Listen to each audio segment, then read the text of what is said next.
bato ba inspirant on atala na sepela na bango na sepela la musique na bango banani hein c'est ça déjà là to yeba banani en fait nga ba musique à Congo nyonso ya malamu na sepela nango mais c'est normal aux na ba préférence mutu to za ba préférence na yo tamsol na couleur rouge na couleur verte tu préférence no to goye bango te hein préférence mais yanga yebani monde entier bi que monde entier bi que JB Mpiana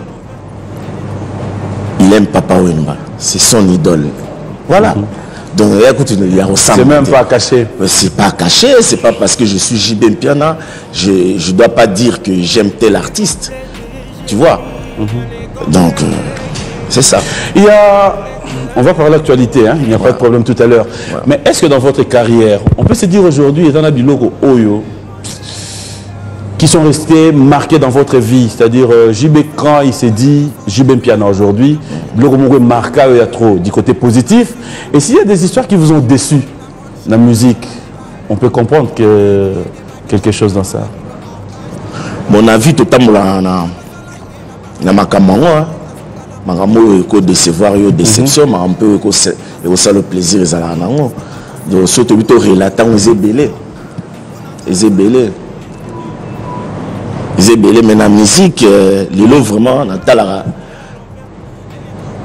gloire na biso évolution na biso na moment au pena que impact ya maka c'est ça na robenga vraiment que le temps fort nous ta carrière nanga ngona ba album nanga na sala o lelo za ba œuvre que vanda c'est ça.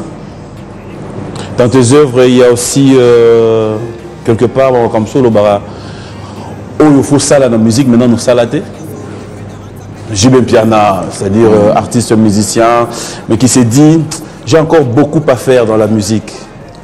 Oui nzele zamula imakamose bela au sala mais il faut jamais kolemba des fois zara na boule qui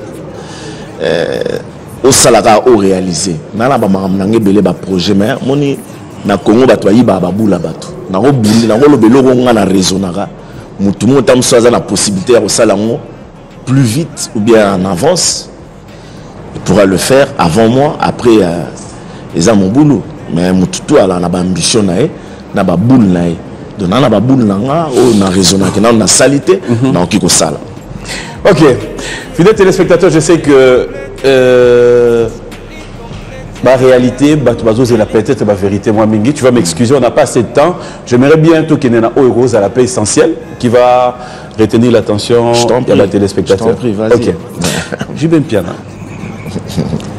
B'artiste. Non, ça fait marrer. Voilà. B'artiste, ils ont besoin de vivre comme tout le monde, c'est vrai. 15 ans, on a attendu juste après, peut-être, faudra parler de TH. Juste après, on a acquis maintenant un retard, il y a sorti un album. Oyo, JB Mpiana, qui nous annonce la sortie de quelques disques. Jusqu'au jour d'aujourd'hui, l'album Mwana Ezo Bimate. Est-ce qu'il faudra-t-il penser à un manque d'inspiration par rapport à JB ou faudra-t-il penser à la fidélité ou peut-être bah musicien a eu déjà de par bango ba pesa yo album et bimate ba vandi kaka bah fidèle au bayara ba concert ya JB il continue toujours à venir après tout ce temps qu'on a annoncé l'album c'est dû à quoi na na rectifier na momke exactement album album yanga oui parce que dans changer ba combo chemin de fer bon voilà et là album. Mais après TH, l'album, il y a orchestre Sebima. Quel est ton problème? Qui paye ailleurs? Et Bima. Mais ce qu'on a on a bien, question, on a expliqué bien. Ce qu'on a par rapport à l'album Nanga, tu as dit. Album est où, Meli? Oyanga. Oyayo. Ouais. Pendant que les musiciens bénéficient, tant que dans mon studio. Mais justement, tout ça, l'album. Depuis dans nos albums Oyanga, je crois que Wana s'engage JB Mpiana donc artiste musicien. Mais c'est dur à ce retard. Et ça, au moni, les lots musique, hein, on a la salle d'analyse sur la musique. Les lots batumsu ba sala musique, ba sala album pour na sala kaka ba mona ki na sali. Mais faut tout na bango est-ce que l'air bo sala album. Vous gagnez quoi? Peut-être ba websa. Ceux là pendant que ba gagnant à l'art maintenant na sire. Tout le monde ba no bisa album chaque semaine pour gagner à l'art. Notre musique est malade, notre musique souffre. Il ne faut pas se voiler la face. C'est des choses au bino le faut boloba. Boloba ba réalité. Parce que kobini ça rappelle album, c'est une logique autant sous mutu mo incliquable na mutu. Peuple congolais mon année que kobini ça excès d'album sur le marché, néonné danger ce que non. Et ça n'a pas bon côté. Pour ça le grand prêtre Michael Jackson. Il y a ça combien d'albums ti à sa carrière ne mutu aliki azate. Na ninga dae. Tam so betara 2 to 3. C'est un bon exemple à suivre? Non, oui, c'est un bon exemple aussi. C'est un exemple là bien. Parce que au bimisa, au bimisipé et celle n'a rien. Mais il faut bimisa, au début que non tant au bimisi, ils ont la marcation. Pour les lots au bimisa album, il y a un peu, mais yo au sali plaisir parce que tu au subir pression parce que les gens te mettent la pression, bimisa album, salaboé. Maintenant, tu vas faire un travail à la va-vite. Mais à ce moment-là, JB, sans pour autant quant aux paroles, ceux qui souffrent, ce sont tes musiciens aussi. Ils souffrent comment? Parce qu'on fait des concerts, on fait des tournées.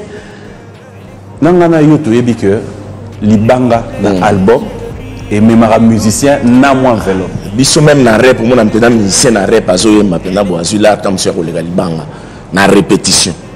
Oh, répétition, nous sommes sur la répétition populaire, la répétition anime. Déjà, bon, au moins, la vie est compliquée.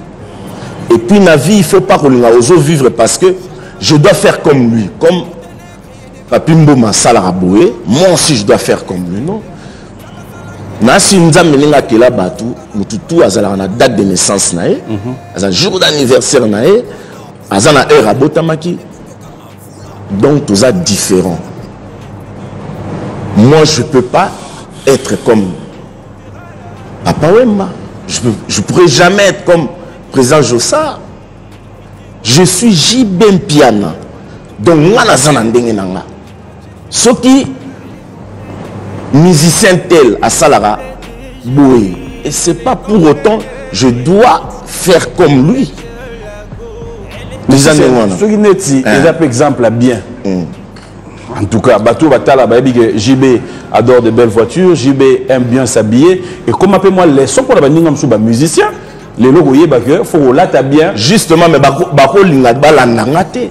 Mais déjà la binote que Moutoyo, à latine yoti mazo boya ko beta li solo nango po ba olobake à la JB. Mais concernant nous constatons, nous le savons. C'est une réalité. C'est évident, ouais. Ok, alors on va revenir aussi par rapport un peu au départ, vous allez devoir m'excuser.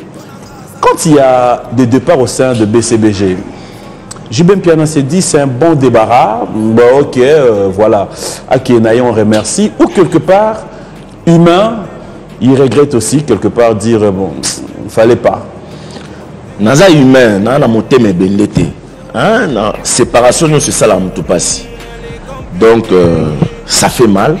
Comment on a que mutu bozala kinae, vous étiez ensemble, bokabwani. Il faut ça le passer. Pourquoi il faut le bon débarras? Jamais bon débarras. Na esprit oyanga. Vous gardez de bonnes relations? Je garde toujours de bonnes relations. Ce monde maintenant, ministère Moro,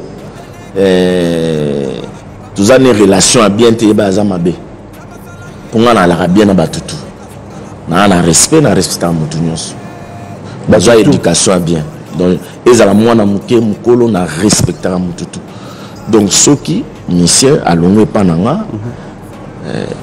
Ils ont peut-être accepté à l'ongwa kene, mais ils ont été na nenge amabe parce que ou bien na sali amabe non. C'est pas JB.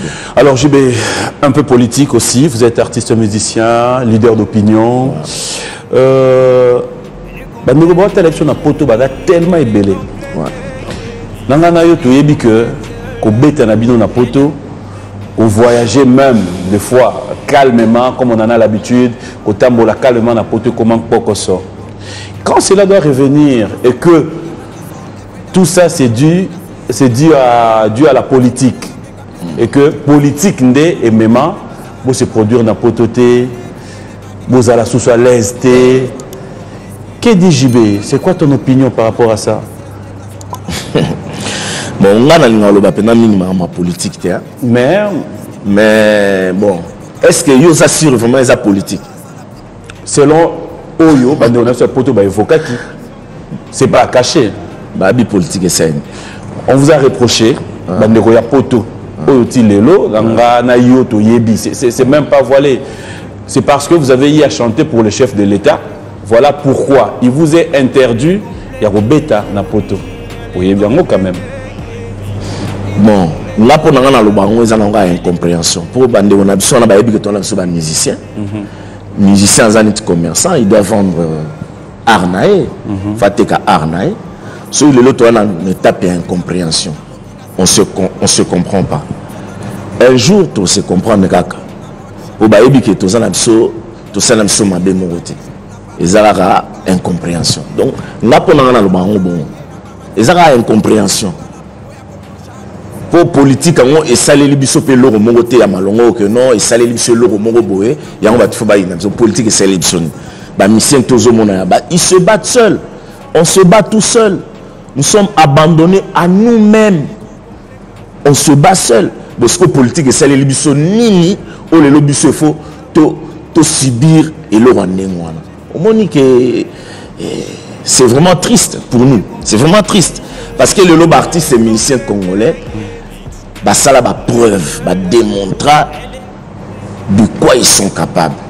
Bah bêta, bah ça l'union sur danger à mener à poto, bah tu vas yebi, bah ni bah ça là. Le lot total net équipe n'absous il y a Léopard et qui est démontré que ni n'a pas bimi troisième bah il a médaille. Mais est-ce que on les empêche bah professionnels on a des bah bêta na poto? Est-ce que bah empêcher bah ça là? Pourquoi seulement nous on doit subir? Est-ce que bah footballeur na biso na bazana président mususu que biso nde to na président moko o na biso photo subir mabe bango ba na président mususu. Nous avons tous le même président, le même gouvernement. Et pourquoi seulement les artistes doivent souffrir de ce problème? C'est ça où moi je trouve que c'est injuste. Il y a un monde là que non, ils ont une incompréhension, mais un jour et aussi la première de Berlin peut quoi yarak.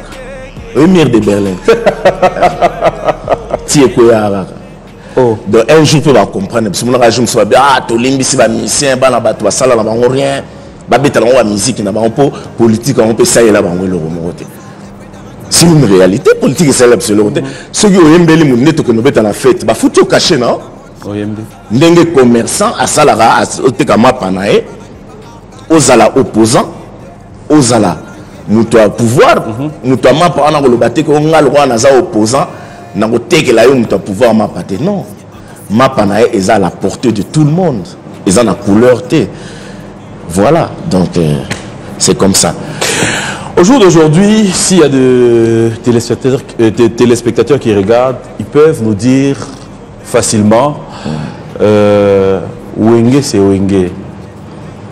Quelque part, quand on voit l'ascension comme Matalelo, il y a des jeunes frères Nabinoum tous artistes. Je parlerai par exemple de Ferré, je parlerai de Fali. Ils sont tellement nombreux, des artistes musiciens, on peut voir ça, on est en fierté. Quelque part, Bangi Sarabino pété parce qu'il faudra dire que Wenge, Lelo, le clan Wenge, rien à dire. Vous vous êtes imposé à un certain niveau Oyo. Lelo, tout le monde en parle. Mais Vanwana, quelque part, vous ne sentez pas, moi, danger, moi, que Balekio Bazoya, Bato Tchabino, moi, à côté? Non, ça sera trop dire. Mais ce qui est vrai, personne, ce qui me concerne, moi, j'y vais. Moi, j'apprécie, j'apprécie Rabango, musique Nabango, et moi, ça me motive. Selon mon aké, bah jeune frère Nabiso, baza ko salamara baza ko défendre musique Nabiso et puis valablement.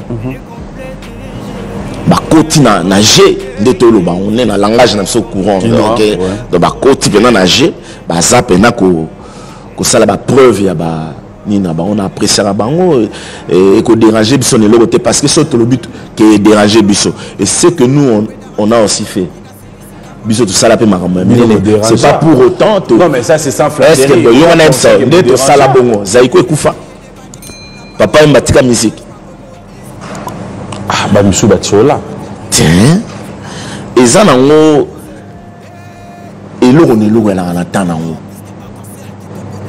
chaque chose a son temps donc on est temps na biso to sali temps na biso ba zaiko temps ezai vent poupe ok jazz ekufa kité to afriza tika ko beta musique kité donc bango pe ça sera la même chose il y aura des petits qui vont baroya après bango c'est pas que ba petit en l'air baroya que ba fallait otika musique faire otika musique pour ba petit wana baye non ba petit wana baroya ba osala pe na ndenge na bango bango pe ba kozala kaka donc musique ezanango ezaka sozo sala œuvre na pesa exemple toujours moko moni neti mam national en passant na pesa mbote bon dimanche mama chalamona